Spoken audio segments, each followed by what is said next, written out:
right now, it's a struggle wherever you live, inflation and housing prices. In San Antonio, those two issues are combining with the end of a COVID-era eviction moratorium, collectively causing a housing crisis. High interest rates and a lack of homes are keeping people with good-paying jobs from becoming homeowners, and people with extremely low incomes are being pushed to shelters for survival.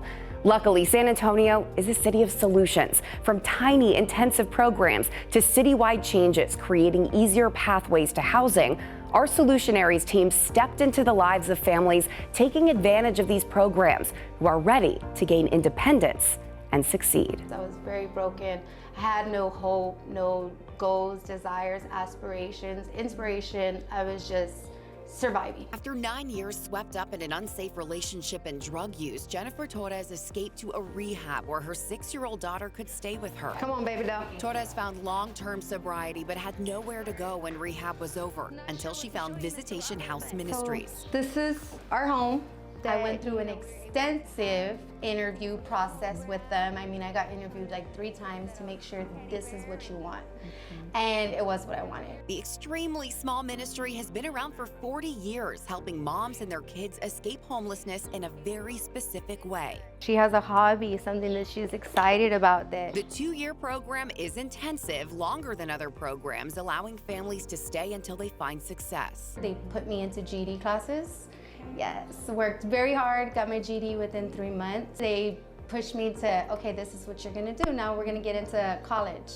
So I have been in college for a year and a half. I am getting my associate's degree in nursing. When they said, all right, now you're gonna go to college, I freaked out.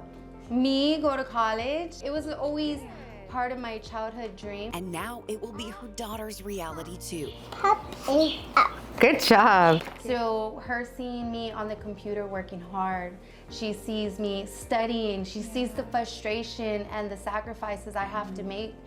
And she's like, Mom, I want to do that. While Torres studies, she also works part-time, following a structure to build strong financial stability. They're all up in our business. They're looking at our finances, our bank statement. What did you spend this on? I think I have like 5 different savings that I throw money in for everything. She's been in the program for 3 years now. That longer stay, a direct result of inflation and housing prices. We do save more because we know it's going to cost more money when I move from here to be able to survive or pay rent. Prices are going up and we're not getting paid enough. The program only has 5 apartments for moms over 21 with up to 5 kids each. We do have an after-school enrichment program that is on site, and so the women will go pick up their children from school and then they'll bring them back here on our facility. Visitation House Ministries Executive Director Andrea Hofstetter says taking childcare burdens out of the picture allows the moms to focus on growth. I have gained a sense of responsibility, independence, confidence, actually love myself. And soon she'll be a nurse with a home, a savings account, and a bright future. It's the same hope and stability Robert and Logana Lynn feel after their success at a very different housing program through Haven for Hope.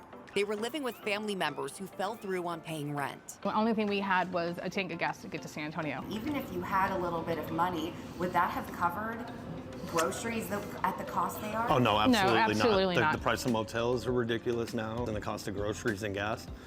Everything we would make in one day would be spent the same day. They got to Haven with their teenage son and a mission to do whatever it takes to get their own home. It's a situation Haven for Hope has been inundated with. In the 2023 fiscal year, Haven had almost 9,500 unduplicated individual clients, the highest number served since Haven opened in 2010. The response? Serious meetings with the public housing agency Opportunity Homes to beef up their partnership programs, speeding up placements.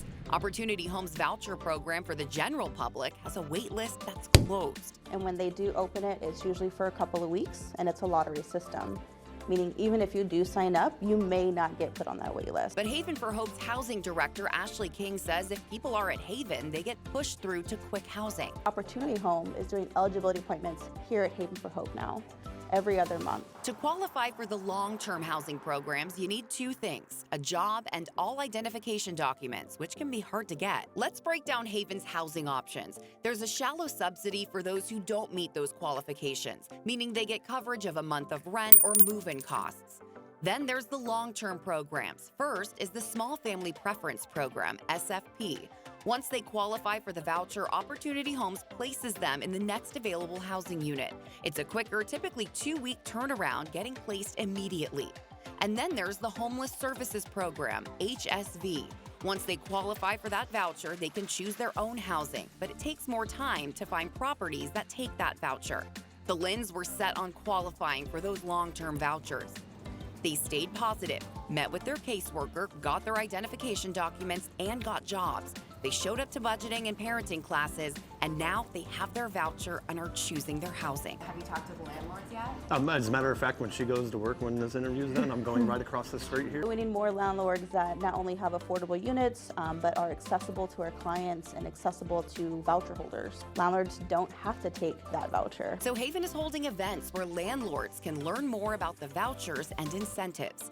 These efforts go hand in hand with the City of San Antonio's long list of housing initiatives, wrapped up in a 10-year program called Strategic Housing Implementation Plan, or SHIP, which has changed the city charter to allow bonds for affordable housing. We have already implemented projects and awarded $81 million from that $150 million bond. We have created through the Housing Affordability Bond 300 of the 1,000 projected needed units for permanent supportive housing. San Antonio Mayor Ron Nirenberg focused on homelessness, which he says is a symptom of a problem, not a cause. Preventing someone from becoming homeless in the first place is a lot easier and a lot more cost-effective for our tax dollars than it is trying to deal with homelessness when it's already occurred. What caught our attention was the city's prevention programs, trying to help struggling families stay in their homes. Helping them with preparing